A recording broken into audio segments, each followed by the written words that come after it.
Good morning, good morning. Today you find me 250 miles southwest from my usual abode, where I've come to the magnificent wild space of Dartmoor. Dartmoor's in Devon, and today we're doing a 17-mile trail run while I walk down to the checkpoint to catch the bus to Princetown. Let me take you through the details of the race. It's Saturday the 22nd of January 2025 and I'm taking part in the Dartmoor Winter Traverse 30k option organised by Climb Southwest. The route's recently changed. It's 17 miles, 27k with nearly 2,300 feet, that's about 700 metres of ascent, and we start in the middle of the moor at Princetown and head north to Oakhampton.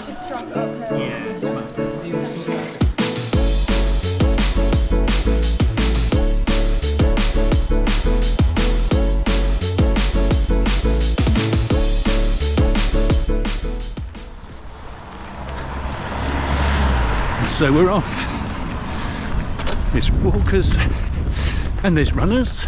It's a self-navigated event. They've given us a whole load of guides, people in high-vis vests, who will be either walking or running at various paces. And the idea is that you stick with one of those. So Princetown is really famous for two things. One is the prison. The other thing it's famous for is the mast, which is a radio mast that you can see from loads of places, unless it's foggy, and that's just up here. Weather's looking good for today, 8 or 9 degrees, which would normally be probably a t-shirt and gloves kind of weather, but this is Dartmoor. There's wind, there's microclimates, and in this case fog. There's also an awful lot of water.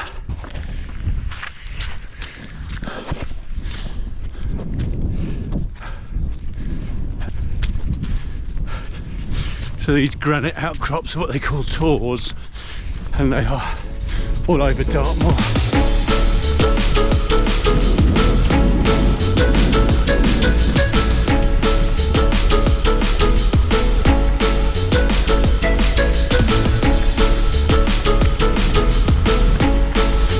You can't see them now, but over to the right there's a whole load of settlements and stone rows and things from years ago, probably 4,000 or 5,000 years ago.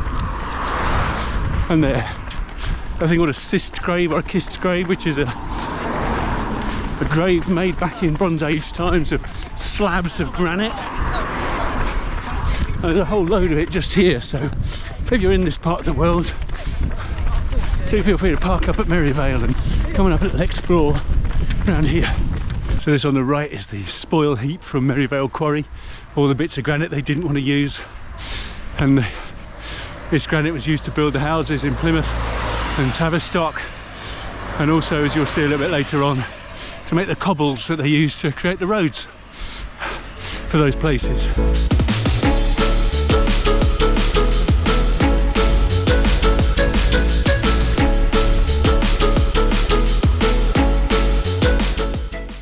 We're just getting to the top of Staple Tor, which I understand is called Staple after steeple because of these high bits. And you'll also see marked on the map, it says Logan Stone. I don't know if you can see that one over there. A Logan Stone is a stone that wobbles, and you think a good push and I'll be able to push that over. But you absolutely can't, and they've been like that for hundreds of, if not thousands of years. So, great Staple Tor, and now we get a beautiful run up to the next one.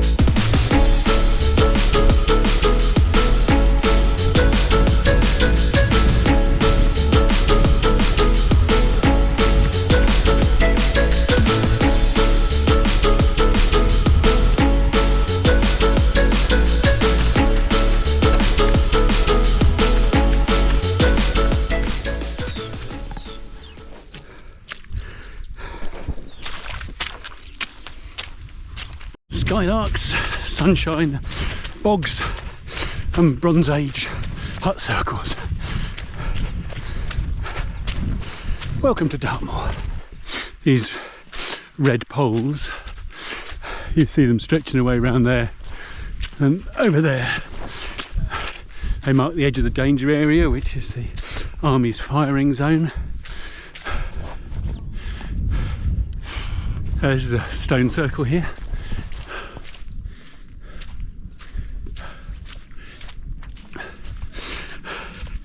May well have been moved by the Victorians. One of my co-runners told me that the majority of the stone circles on Dartmoor have been tidied up by the Victorians, which is a bit of a shame. So we're about 6 miles in, a third of the way. I keep trying to run, but a couple hundred metres I'm then back walking again, out of puff. So knowing there's some quite big climbs yet to come, I'm just going to pace myself. Everybody else seems to be walking as well, and it's looking a little bit cloudy up there. So whilst I'm enjoying some t-shirt weather right now, if we'd been doing this run yesterday, it would have been driving rain and 50-mile-an-hour winds. If ever you go on Dartmoor, don't take the weather for granted. Take the kit. We've got mandatory kit today: head torch with spare batteries, survival bag, not survival blanket, taped waterproofs, tops and bottoms, extra base layer with thermal qualities, warm hat, all the rest of it, map or offline map on an electronic device, and we've all got trackers so the organisers can check if we go off course. It's just starting to rain. I'm going to put my coat back on.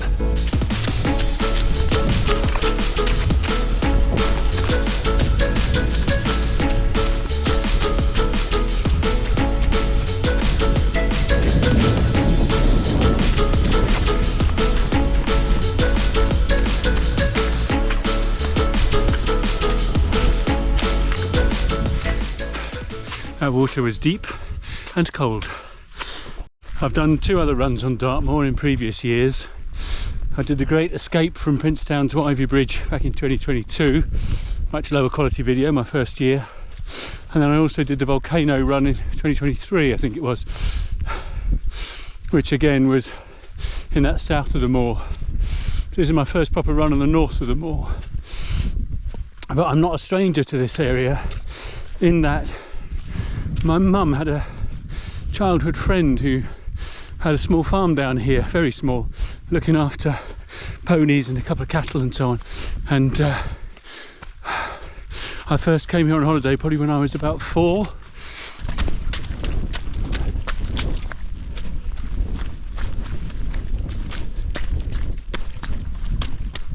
You can see all this erosion where the water cascading down here has eroded the soft peat.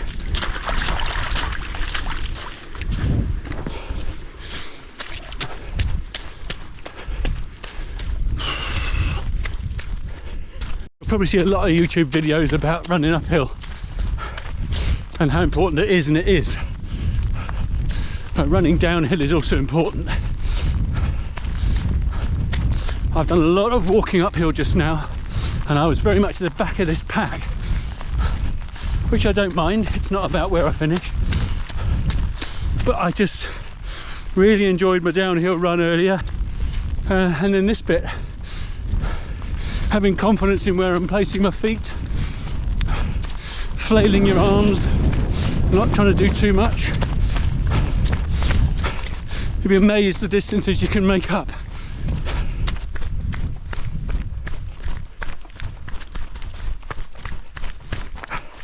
Thank you. No worries.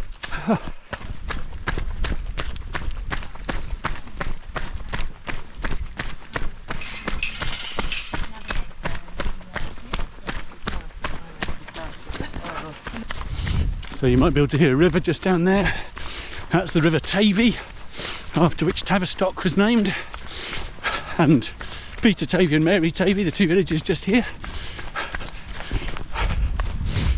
And it's a major river. We're going to go up to, not its source, but certainly a place called Tavy Cleave, which is a great cleft in the rocks. Great cleft in the rocks where it kind of comes from. and Tavy then goes on downstream and becomes a tributary of the River Tamar. Very famously flows out of Plymouth and is the border between Devon and Cornwall.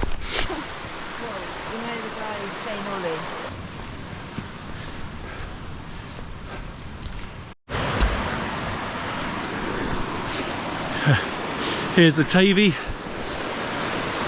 in all its glory.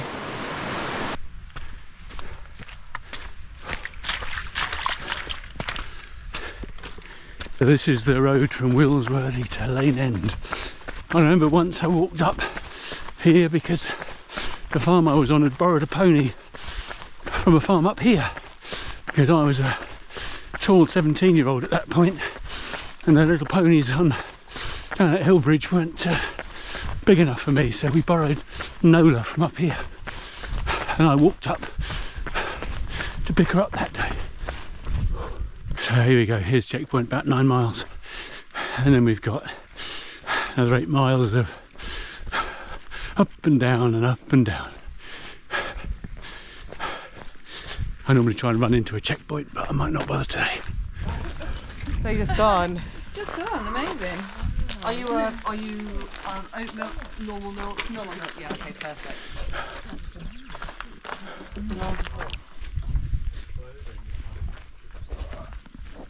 Are you a normal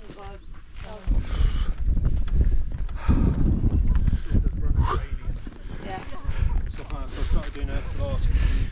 So this is what they call Tavy Leat, and the Leat is a channel that cuts off from the River Tavy and feeds its way down to the mines, and the tin and silver and copper mines just over the way. And the Leat, a bit like a canal, is a man-made thing from, I think it's late 1700s, early 1800s, that feeds its way down there.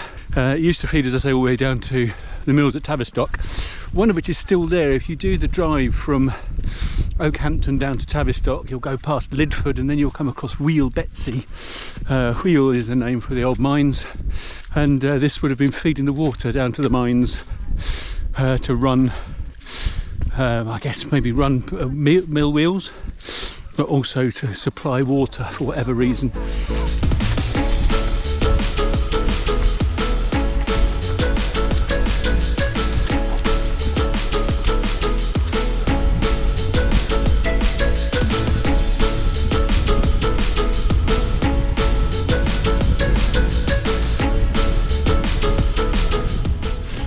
So we've just come over Hare Tor, which apparently the name has nothing to do with the animal. It's a derivation of Hare Tor, which is also where you get names like Hare Tor. That was quite a slog. And now we're heading up to this one, which I believe is called Sharp Tor. I might have got that wrong, I'll correct myself if I have. The guidebooks describe this as looking like a cow pat. I can see what they mean. So we've just done a little detour. As I say, this is not a waymarked route, this is find your own. We're using GPS. If you're enjoying watching me suffer and get lost, then do please give it a like and a thumbs up, and then helps YouTube share it with other runners. And if you don't want to miss more of me suffering and getting lost, then do hit the subscribe button and the notifications bell. I'll tell you more about what we've got coming up towards the end of the video.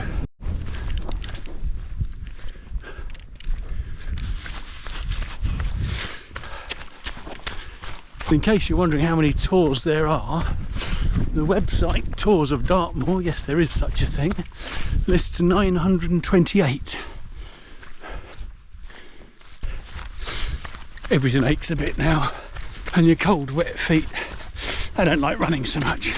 Just over 13 miles, so about 4 to go, and the last 3 is predominantly downhill, which would be lovely unless it's like this. Like a nice firm track please for the last bit. We think this is an old train track that would have had, the miners would have carried all their granite up here, and it's almost level. So let's do a bit of running. God, frog spawn. Just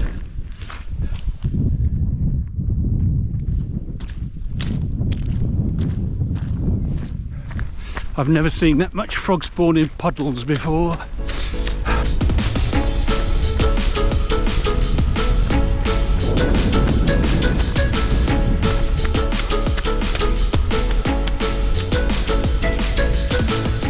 Oh, my legs really are very tired now, and my hips too, but we're slightly uphill now, and I'm sorry, but I'm walking it. Bloody lovely though, isn't it?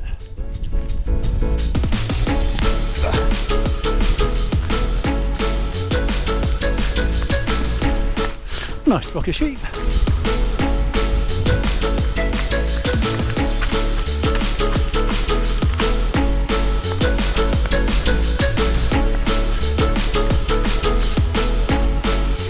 So this is my longest run this year by a way, and all good training for the marathon I've got coming up. So end of March I've got 20-mile race in Northampton, and then second week of April I've got the Charm Bracelet Marathon, which is 26.2 of your finest English miles on the North Yorkshire coast, heading from Redcar in the north down to Whitby in the south on the coastal path, and I'm really looking forward to that.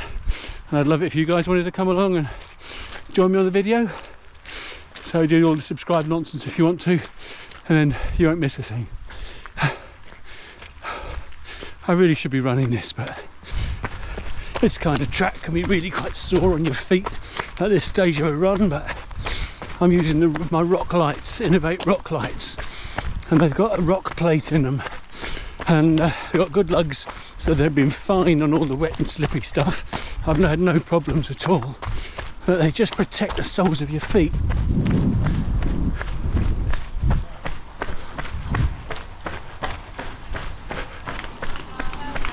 Thank you. Thank you. Thank you. There you go. Plate's a little warm. Fabulous.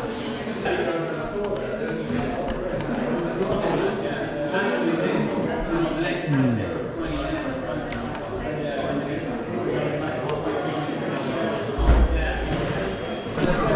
4 hours 28, 17.38 miles. VO2 max session, pasty at the end, locally produced beer, a locally homemade wooden coaster. So, good day's work. There we go, what a run, little bit of everything. Mud, bogs, hills, rocks, uphill, downhill, sunshine, fog, rain, had it all. Really quite the challenge, a really good one, definitely a good training run for me. And thank you so much for getting to the end of this video. 8 o'clock the next morning, I drive back now, happy, tired, and looking forward to editing this video, and hopefully by the time you see this I'll have managed to make something fun. I'll have managed to make something interesting out of the 115 video clips that I took on that boggy trot yesterday. Thank you so much for watching, and I look forward to seeing you again really soon. Take care now, ta-da.